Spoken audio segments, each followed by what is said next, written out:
Shalom. First and foremost, I want to give all praises, honor, and glory to Yahweh, Bahasham, Yahweh Shai, Bahasham, Raka Akwadash.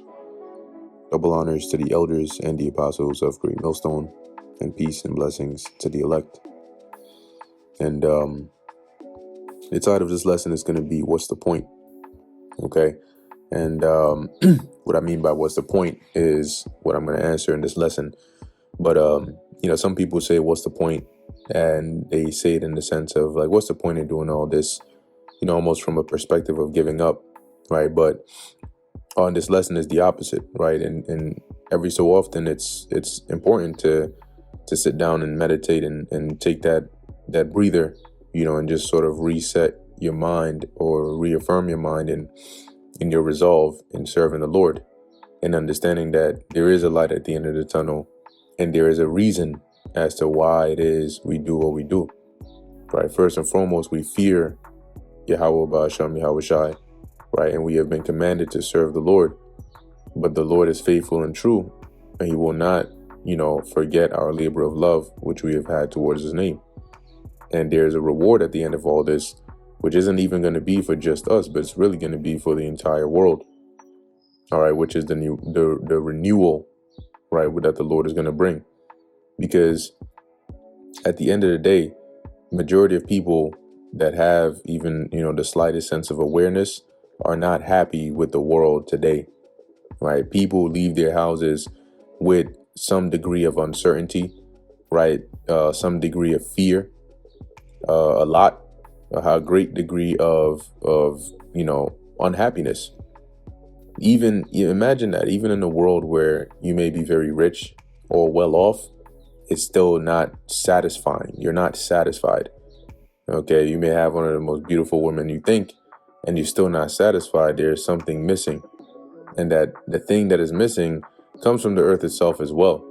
Remember, when you go back to the origin story, the story of creation, the Lord created the earth to be a paradise. Now it's a hell, because the things that, we're supposed to benefit from the earth have almost become like a curse onto us. What do I mean by that?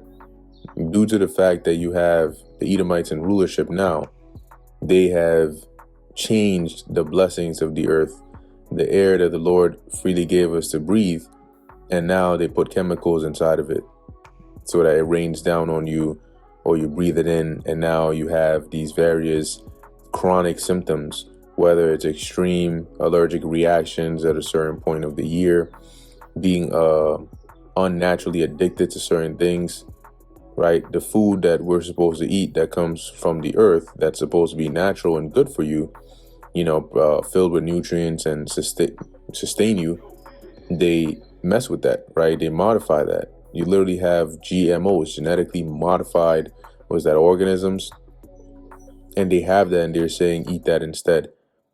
They're saying here's a lab grown meat, go and eat that instead. Meanwhile, the Lord has created, actual good food from the earth that we're supposed to, to use, right? The water that you drink or that you use, even to shower, there's already all these chemicals in there. And as it's heated up when you in the wintertime or when you take a hot shower, it can permeate through your skin even, more. It heats up the chemicals in the water and it seeps through your pores and it starts to affect your health. The clothing that we wear, which once again comes from the earth, right? Because the animals that you may use for fur or for leather or for whatever, they come off the earth as well. But even the clothing that you wear works against you. So all of these things that are supposed to be a paradise have been turned into the opposite because you have the devil that's in rulership.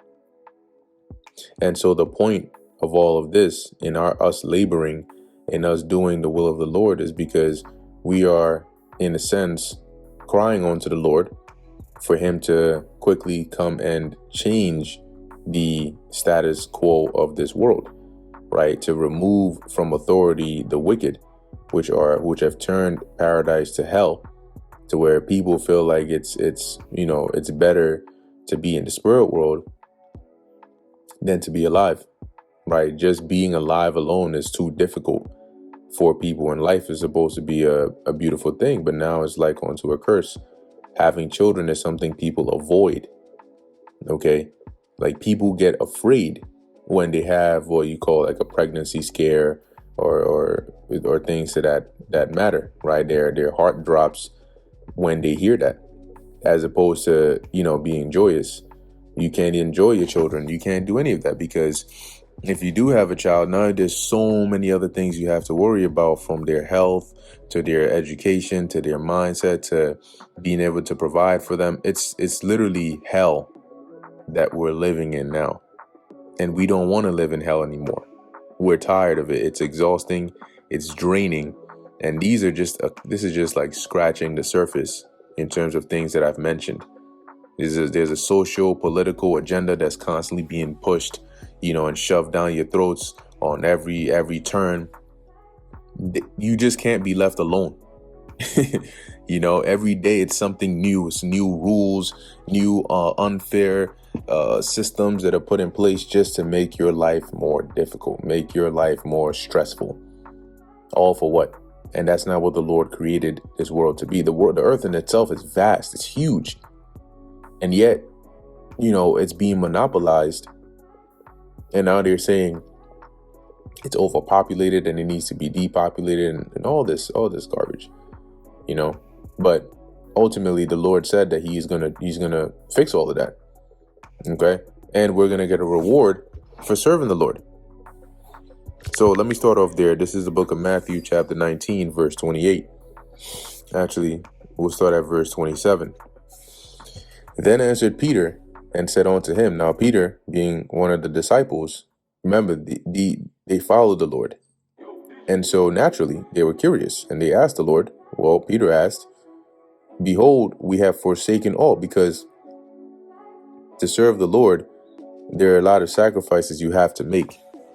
Your time, sometimes it's certain relationships, okay, but your focus, you forsake a lot of things to serve the Lord. So Peter asked, well, Lord, if we've forsaken all of these things to serve you, what are we going to get? Right? What shall we have therefore? And Yahushua said unto him, verily I say unto you, that ye which have followed me in the regeneration, when the Son of Man shall sit in the throne of his glory, ye also shall sit upon 12 thrones, judging the 12 tribes of Israel. Now, at the time, it may sound like, okay, that's cool and all, and that sounds great, but like, when? But the beautiful thing about time is, even if you didn't do anything, it would still come to pass, right? So you could have forgotten about this. They could have forgotten about what the Lord told them, and through different generations, again and again and again and again and again, they got reincarnated, came back on the earth, and now we're finally at the time when this reward is going to be manifest, and it's a heavy, heavy, heavy reward.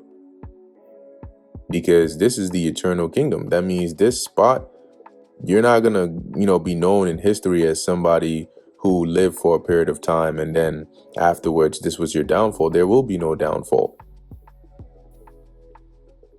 And everyone because, judging, being sitting on a throne, having authority and rulership and power, this is going to be in a kingdom that is unlike anything ever seen before. So this is a level the world has not actually even seen or experienced before. And you're in a high position in there. Now, perspective, we live in the worst empire that has ever been. And yet, being in a position of even having some form of remote sense of power through money or monetary gains or status, people desire that so much, they're willing to sell their souls for it. How much more for an actual, glorious kingdom where even a servant in a kingdom like that would make the top most prestigious elites in this kingdom look like peasants. And earn a high position in a kingdom like that. I mean, damn. It says, and everyone that hath forsaken houses or brethren or sisters or father or mother or wife or children or lands for my name's sake shall receive 100-fold. That is a lot. 100-fold is a lot. Okay? Just put it that way. You have people that say, oh, you know what? We'll make a deal. I'll earn like 5% of your profits. 100-fold is a lot. And shall inherit everlasting life. When else do you get that? Like, so the Lord said, look, I'm gonna have the earth become a paradise again. Righteousness, peace. Like, we're doing all this because we want a peaceful life. We don't want stress. We don't want stress coming from women. We don't want stress coming from being oppressed, from being on the bottom. It's real, right? It's a real thing. We don't have power. We don't have authority, not in this world. Okay, as the world sees it. If you don't have, a job or income, you're struggling in the world, right? If you don't have connections, it's like you don't exist in the world, in this world. Okay. We want to be able to wake up and breathe in fresh air and just not have something that's always on the back of your mind. Like, you have to do something, you have to do this, you have to go here, you have to do that, or you didn't do this, or rent is coming up, or this is coming up, or, you gotta go and change your oil. Like, all of these things. Like, if you've noticed, it's not normal, but we've just had to live under these conditions for so long that it's just, you stop even thinking about whether it's normal or not. It's just part of life now. And you have people, it's sad, but you have people today that have accepted that as part of life. They think that this captivity that we are in is how life is meant to be lived. You're just meant to be born and, just live, a low life, low job, barely manage, try to survive, and then hope you can retire. And, maybe you end up at a good nursing home. And even if you live that long, and then you die. That's it. Hell no. Why the hell? What? Wait, we're supposed to be the Lord's chosen people, and you got the ones. The Lord literally says He hates Esau, and they're gonna live better than us. No. Okay. But as it says, an everlasting life. So the Lord is saying, look, I'm gonna set up a kingdom. Remember, the scriptures say that eye hath not seen, neither ear heard, nor hath it entered into the minds of men what the Lord has in store for them that love Him. This is a paradise that is eternal. That's why we're going to have immortality, eternal life, so we can actually enjoy forevermore the joy of the Lord. That is, yeah, yeah, that's that. Okay. But many that are first shall be last, and the last shall be first. So it's good to keep this in mind and remember this, because we're going to be put through some trying times. And sometimes you lose, you go through so much, you lose track, you lose sight of that, the thing that's driving you, your driving factor. And you can't do that. You always have to remember there's a reason why you're doing this. Okay. We're here to serve the Lord. There's a reason. We're not done yet. But the thing about it is, if you drop out the race doesn't stop. You just don't get the reward. Everybody else does. Everybody else who completes it, just not you. Then that's not where you want to be, right? Today, you barely even get any respect. But in the kingdom, it ain't going to be so. This is Ezekiel. In the kingdom, we'll have everything we want. And then some. We're going to have literally everything we want. And we're going to have a mind to desire things that are actually desirable. Like, imagine actually breathing air and it feels pleasurable. Nobody even thinks about breathing nowadays. But imagine breathing air that feels pleasurable. When you smell like a good, oil, right? Or beautiful scent, and you're like, yo, this is a nice aroma, or good food. And it just like, it triggers a certain feeling in you when you smell like good food. It's like, yo, that smells good. Like, it changes your mood. When somebody smells good and they're around you, it's like, yo, this is like, I like this. Imagine breathing in just regular air, oxygen, and it actually smells so good. It makes you feel good. This is Ezekiel 34:22. Therefore will I save my flock, and they shall no more be a prey, and I will judge between cattle and cattle. And right now, we are likened onto that flock, and we are a prey. We're subject to the predator, which right now is our captor, Esau, Edom, and also the other nations. We're at the mercy of them, which really is we're at the mercy of the Most High, but they have the power over us in this condition. But the Lord said that he's going to save us. So that's the point. We're keeping hope alive and continuing to follow the Lord so he can come and deliver us. Do you want to keep living like this? Even those who don't know the truth know something is wrong. They know this isn't how life is supposed to be meant to live. Like, damn, everybody's damn near living in poverty. Like, bruh, you're so-called making enough, or you should be making. I saw a post that said that there was a story going viral about a man who used to work at, I think, Sears in retail. And in the past, you could work just him, not even just him. He was the only one working in his family. And it was enough to take care of the bills, provide for the household, have luxuries, buy a house, and all of that from working a retail job at Sears. And today people work 3-4 jobs just to survive in a trash ass, small ass, tiny apartment. That's crazy work. Verse 23, and I will set up one shepherd over them, and he shall feed them, even my servant David. He shall feed them, and he shall be their shepherd, which goes to show you, which this is a precept proving reincarnation is biblical, because David was already dead at this time when Ezekiel was mentioning this, prophesying this. Okay?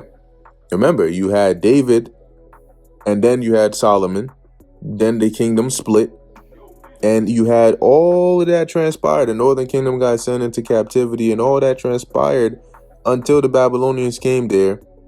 And then you have right around this time of Daniel and Ezekiel and so on. So David was long dead by now. Long dead. So why then does it say he shall? Shall is future tense. And he's mentioned by name here. My servant David. He shall feed them and be their shepherd. How is that going to happen? And I, the Lord, will be their God, and my servant David a prince among them. I, the Lord Yahweh, have spoken it. So we know that no matter what happens, the Lord has already spoken this. Even though it was thousands of years ago, he has already spoken it, meaning it's going to come to pass, where we will be delivered, we will be redeemed. I will make with them a covenant of peace, and I will cause the evil beasts to cease out of the land, and they shall dwell safely in the wilderness and sleep in the woods, meaning that we're going to be protected. We're going to be safe. You try going to sleeping in the wilderness and in the woods. Go try sleeping in the woods right now and see how safely you can dwell over there. You're going to find out real quick. The woods, you know what I'm saying? The hills have eyes. You're going to find that out real quick. And they're red. And I will make them and the places round about my hill a blessing. And I will cause the shower to come down in his season. There shall be showers of blessing. See, and the Lord is speaking, via Ezekiel metaphorically here. But in a nutshell, what he's saying is like, we're going to be blessed. Like, imagine blessings being likened onto rain coming down. And when rain comes down, it touches everything. So the Lord is going to shower us with blessings. And the tree of the field shall yield her fruit, and the earth shall yield her increase, and they shall be safe in their land. How long has it been since we had our own land as a nation? And we're actually safe and not attacked or threatened or any of that. We're constantly the victims of shit. You turn victims of your own people, victims of the heathen, victims of diseases, victims of everything. Like almost every video you see is just somebody who's more than likely an Israelite, either catching hell, going through some shit, saying something ridiculous. It's just victims of embarrassment, victims of everything evil. And they shall be safe in their land, and shall know that I am the Lord Yahweh, when I have broken the bands of their yoke and delivered them out of the hand of those that served themselves of them. Right, those that basically, had us as servants, right, had us underneath them. The Lord is going to deliver us, free us from that. We're going to be on top. We're going to be clean. Can you imagine that? Clean. We're going to be clean. Some of these women, you see them and they look clean, and they not. They don't smell clean. They're not clean. You get to know them and it's like, oh shit, you a demon. But in the kingdom, it won't be so. They're going to be humble. They're going to be soft. They're going to smell good. They're going to look good. Men are going to be men. The whole, and it won't be just exclusive to us. The whole entire world will be under a righteous influence. Peace. All right. Peace. Not wake up one day and there's this many cases of this disease going out, and this person, this happened here, and this person here, and it's like, yo, every day you wake up is about problem solving. Okay, what are the problems that have already happened, the ones that are happening now, and the ones that are yet to happen that I gotta solve within the next 2 hours? Like that's life. Isn't that crazy? Your life is when you're old enough, you start going to school, and that's what you're about. Then you start working, and then eventually you try to get, it's just improving from one job to another. But that's life. When you're young, it's school. When you grow up, and you're an adult, it's work. And then when you're old enough and you retire, it's trying to stay alive. That's the normal, and I use air quotes for that. That's the normal life. All right, school, work, try to live, try to survive. Which, by default, even when you're young and you're working, it's all trying to survive. But your main focus is now trying to survive once you get older. Verse 28, and they shall no more be a prey to the heathen, neither shall the beast of the land devour them, but they shall dwell safely, and none shall make them afraid. And a lot of people take that for granted, man. To not be made afraid, to not be, having a good time, and then randomly you remember either it has to end, you got to go home, then you go back to your reality, back to your life. Oh yeah, I forgot I have to do this, and then this, and then this. It's like, but the Lord said, none shall make us afraid. We're going to have his presence there with us. There's nothing we're going to want that we won't get. And it'll be every bit of what we desired. Not you had expectations and then they were let down and this. No. We've had way too many of that here. Now it's not just like you see things that are wrong. It's like the wrong things are coming for you. You just can't even, sometimes you just want your peace and quiet, and you just want to be left alone because of how wicked the world is, and it won't leave you alone. It's like, yeah, we're wicked, but we want to come and put that wickedness around you and choke you out with wickedness. No, hell no, you ain't going. No, wherever you go, we're gonna follow you with that shit. Come for your kids too. Like that's the world where you're like suffocated with stress and wickedness all around, all day, every day. You have to get into your head to try and escape. And that's why the truth is so we cherish it so much, because it does set you free. You may be in physical chains, but the truth will set you free mentally. So we hold on to it. We hold on fast. Verse 29, and I will raise up for them a plant of renown, and they shall be no more consumed with hunger in the land, neither bear the shame of the heathen anymore. No, none of that. We're going to be changed. We're going to be the providers. We're going to have an abundance. We're not going to go to our enemy for the want of all things. We will have all things. Thus shall they know that I, the Lord, their God, am with them. See, that's how we're going to know. And that they, even the house of Israel, are my people, saith the Lord God. All right. Now I got one more precept. Then I'll close it. This is Revelation chapter 21. I'm just going to go straight to the point. Revelation 21 verse 3. And I heard a great voice out of heaven saying, behold, the tabernacle of God is with men, and he will dwell with them, men of Israel. And by default, obviously the women as well, because they're part of the nation, but it starts with the men. And they shall be his people, and God himself shall be with them and be their God, and shall wipe away all tears from their eyes. And there shall be no more death. Remember, we read about that everlasting life. The Lord said, neither sorrow nor crying, neither shall there be any more pain.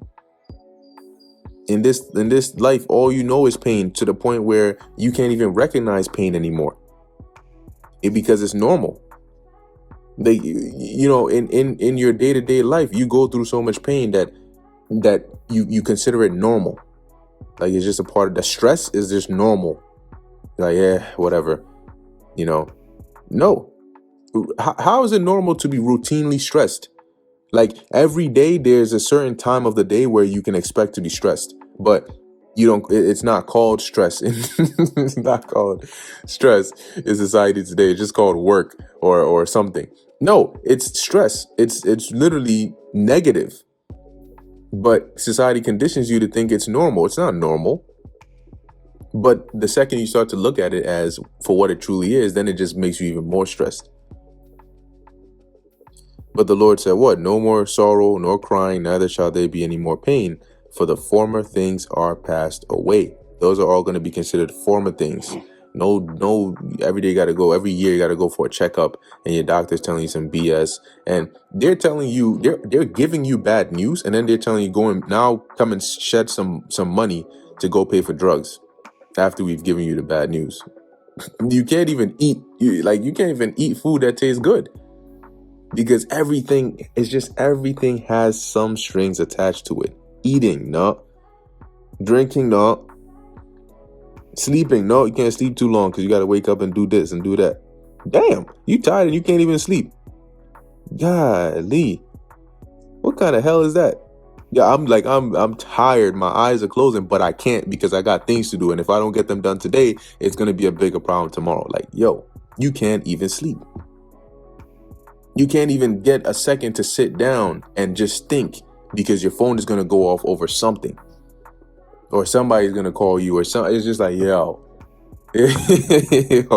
like, how is this real? How are we even surviving this? But hey, once again, it goes back to the point, right? And the point is, the Lord is going to change all of this. That's the point.